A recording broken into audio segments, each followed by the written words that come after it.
विदुर का वक्तव्य तथा धृतराष्ट्र का दुर्योधन को समझाना। विदुर ने कहा, वृद्ध पुरुष इस लोक में दम को ही कल्याण का साधन बताते हैं।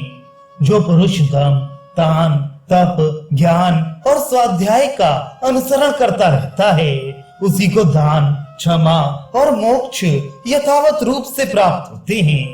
दम तेज की वृद्धि करता है। दम पवित्र और सर्वश्रेष्ठ है।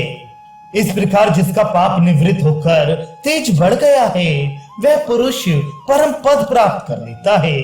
राजन, जिस पुरुष में क्षमा, धृति, अहिंसा, समता, सत्य, सरलता, इंद्रिय निग्रह, धैर्य, मृदुलता, लज्जा, अचंचलता, अधीनता, अक्रोध, संतोष और श्रद्धा इतने गुण हो, वह दम युक्त कहा जाता है। दमनशील पुरुष काम, लोभ, दर्प, क्रोध, निंद्रा, बढ़ बढ़कर बातें बनाना, मान, ईर्ष्या और शोक इन्हें तो अपने पास हटकने ही नहीं देता। कुटिलता और शठता से रहित होना तथा शुद्धता से रहना, ये दमशील पुरुष का लक्षण है। जो पुरुष लोलुपता रहित, भोगों के चिंतन से विमुख और समुद्र के समान गंभीर होता है, वह दमशील कहा गया है। अच्छे आचरण वाला, शीलवान, प्रसन्न चित्त, आत्मवेत्ता और बुद्धिमान पुरुष इस लोक में सम्मान पाकर मरने पर सद्गति प्राप्त करता है।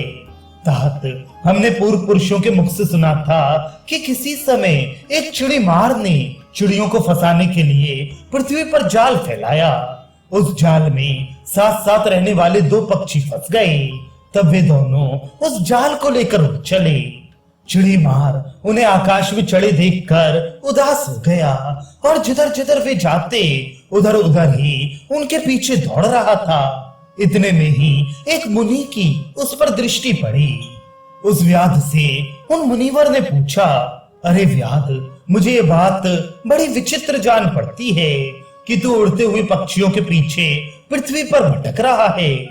व्याध ने कहा, ये दोनों पक्षी आपस में मिल गए हैं, इसलिए मेरे जाल को लिए जा रहे हैं। अब जहां इनमें झगड़ा होने लगेगा, वहीं ये मेरे वश में आ जाएंगे।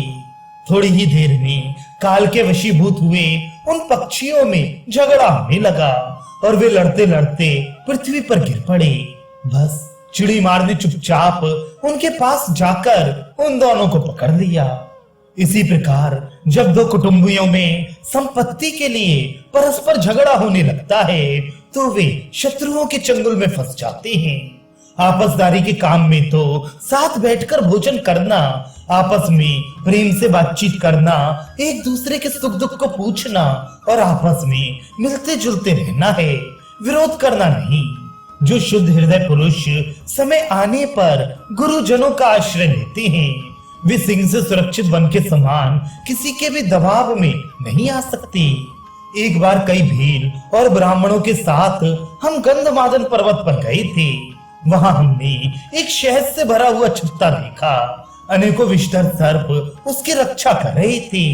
वह ऐसा गुण युक्त था कि यदि कोई पुरुष उसे पाले तो अमर हो जाए, अंधा सेवन करे तो सूझता हो जाए और बूढ़ा युवा हो जाए। यह बात हमने रासायनिक ब्राह्मणों से सुनी थी।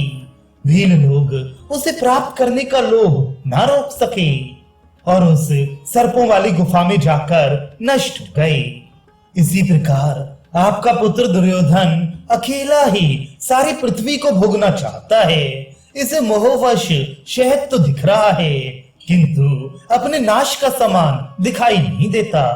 याद रखिए, जिस प्रकार अग्नि सब वस्तुओं को जला डालता है, वैसे ही द्रुपद, विराट और क्रोध में भरा हुआ अर्जुन ये संग्राम में किसी को भी जीता नहीं छोड़ेंगे। इसलिए राजन, आप महाराज युधिष्ठिर को भी अपनी गोद में स्थान दीजिए, नहीं तो इन दोनों का युद्ध होने पर किसकी जीत होगी ये निश्चित रूप से नहीं कहा जा सकता। विदुर जी का वक्तव्य समाप्त होने पर राजा धृतराष्ट्र ने कहा, बेटा दुर्योधन, मैं तुमसे जो कुछ कहता हूँ उस पर ध्यान दो। तुम अनजान बटोही के समान इस समय कुमार्ग को ही सुमार्ग समझ रहे हो। इसी से तुम पांचों पांडवों के तेज को दबाने का विचार कर रहे हो। परंतु याद रखो, उन्हें जीतने का विचार करना अपने प्राणों को संकट में डालना ही है। श्री कृष्ण अपने देह, गेह, स्त्री, कुटुंबी और राज्य को एक ओर तथा अर्जुन को दूसरी ओर समझते हैं। उसके लिए वे इन सभी को त्याग सकते हैं। जहां अर्जुन रहता है वहीं श्री कृष्ण रहते हैं, और जिस सेना में स्वयं श्री कृष्ण रहते हैं उसका वेग तो पृथ्वी के लिए भी असह्य हो जाता है।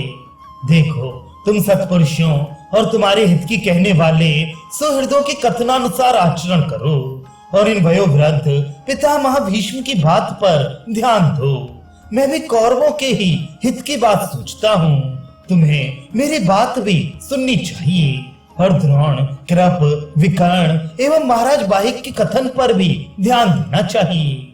भरत श्रेष्ठ ये सब धर्म के मर्मज्ञ और कौरव एवं पांडवों पर समान स्नेह रखने वाले हैं। अतः तुम पांडवों को अपने सगे भाई समझकर उन्हें आधा राज्य दे दो।